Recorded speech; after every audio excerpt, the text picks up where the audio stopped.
Olá, alunos do sexto ano, Escola Mauro Vendelino Vaz. Estamos com mais uma aula de história para esse período de pandemia, em que você, ficando em casa para se cuidar, para não se contaminar, e eu também na minha casa, aqui nos cuidando para que esse vírus não nos afete, não ataque a nossa saúde. Porém, temos que continuar o nosso processo de ensino e aprendizagem.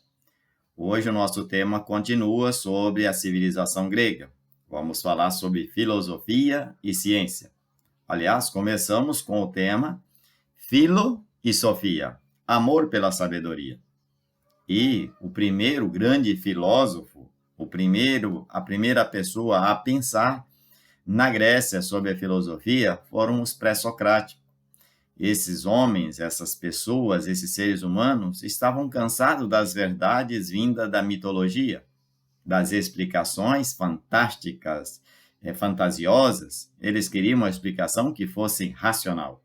Então, por isso, eles fizeram uma passagem da cosmogonia, que é a explicação por meio do mito de tudo que existe, para uma explicação cosmológica, explicação racional, porém utilizando o mesmo esquema. Os pré-socráticos passaram e chegou a vez de um cidadão chamado Sócrates.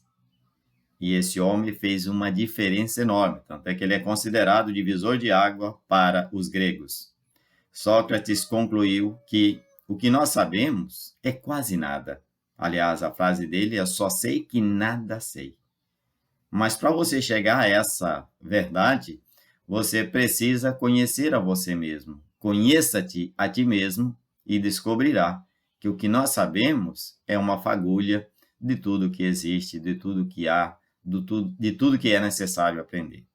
Mas ele fez discípulo, e um dos discípulos dele era Platão.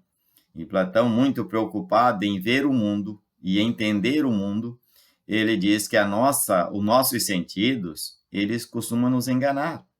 Ele costuma só ver aquilo que nos interessa. E isso você pode comprovar. Você olhando para uma paisagem, você fechar os olhos e tentar descrever, você vai ver que sobra muita coisa além do que você descreveu. E por quê? Porque os nossos sentidos não captam a essência das coisas, só a aparência. Então, quem capta a essência? A nossa alma, a nossa razão. Então, por isso ele criou um livro chamado Mundo das Ideias, onde tudo é perfeito. E essa perfeição não cabe nenhuma falha. Tudo é perfeito. E o Platão também teve discípulo, e um dos seus discípulos é um macedônico chamado Aristóteles. E como bom discípulo, Aristóteles foi além do seu mestre. E ele estudou a lógica, ele estudou a epistemologia, ele estudou a natureza e propôs uma série de metodologia para você conhecer as realidades. Porém, essa filosofia grega, ela não é única. Porém, nós estudamos a grega porque ela chegou até nós por obra desses filósofos, Platão, Sócrates, Aristóteles, Heródoto, o nosso papai da história. Ele foi o primeiro a fazer um livro de historiografia, ou seja, de analisar o passado com um olhar no presente, querendo intervir para mudar o futuro. Porém, os gregos não viviam só de filosofia, eles viviam também de ciência.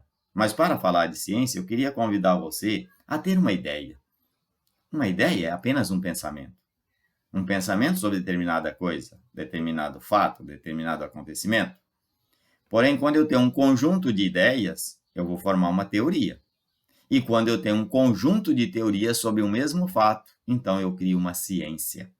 A ciência, então, é um conjunto de teorias que contém ideias que formam determinada coisa.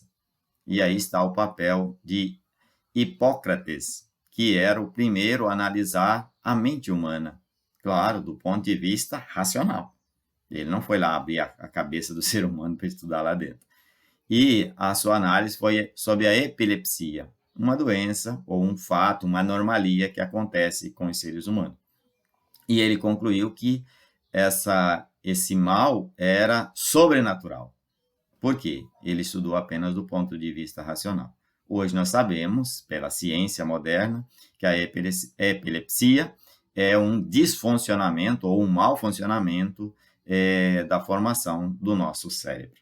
Convido você a fazer as atividades no portal. Nós temos aula ao vivo hoje pelo aplicativo Meet. Bons estudos e continue se cuidando.